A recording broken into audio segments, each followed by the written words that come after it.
This is the story of the Egyptian god, Osiris, the god of death.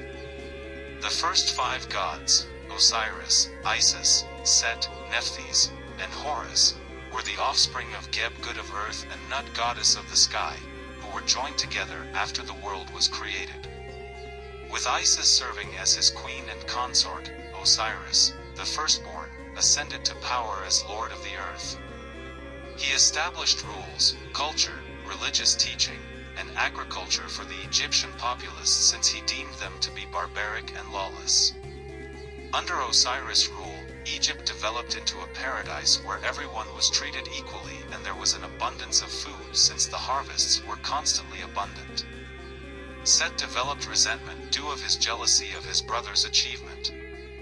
Following Set's wife Nephthys' seduction of Osiris while posing as Isis and subsequent pregnancy of the deity Anubis, their relationship progressively worsened.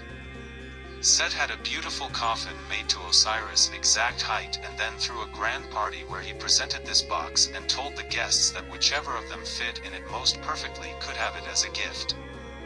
When Osiris lay down in the coffin, Set slammed the lid on, fastened it shut, and threw it into the Nile, where it was carried away downriver.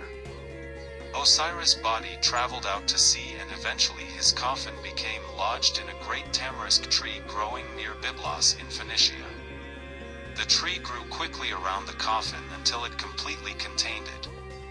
The king of Byblos, Malcander, came to the shore with his wife Astarte and admired the tree and the sweet scent which seemed to emanate from it.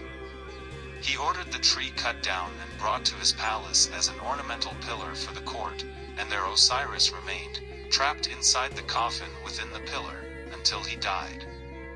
In the meantime, Isis had fled Egypt in search of her husband. She eventually arrived in Byblos while posing as an elderly woman, where she sat down by the water and wept for her missing husband. She was welcomed to the palace by the royal handmaidens who had arrived at the coast to take baths, and while there, she made friends with the king and queen and was subsequently asked to be the nursemaid for their infant kids. When Queen Astarte learned that Isis had bathed the younger boy in fire in an attempt to make him eternal, she was terrified. Then Isis showed herself to be a goddess, and the king and queen made her a pledge to grant her any wish in exchange for keeping them safe. She just wanted the pillar, which they quickly provided.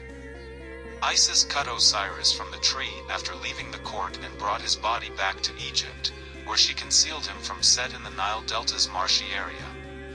She left the body in the care of her sister Nephthys while she went to gather herbs to concoct a potion that would bring him back to life.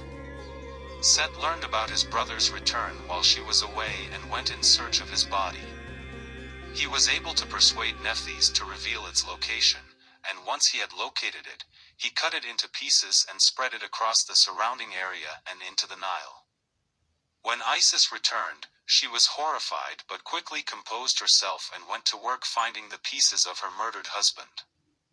With Nephthys' help, she recovered all of the body parts except the penis, which had been thrown into the Nile and eaten by the Oxyrhynchus fish, which is why this fish was forbidden food in ancient Egypt. Isis was able to revive Osiris and, once he was alive, she assumed the form of a kite and flew around him, drew the seed from his body into her own, and became pregnant with a son, Horus. Even though Osiris now lived, he was incomplete and could no longer rule the land of the living. He withdrew into the afterlife where he became lord and judge of the dead. Isis, fearing what Set might do to her son, hid Horus among the swamps of Egypt until he was grown. At that point, Horus emerged as a mighty warrior and battled Set for control of the world. In some versions of the story, Set is killed but, in most, he is defeated and driven from the land. The chaos Set had unleashed on the world was conquered by Horus, who restored order, and then ruled with his mother.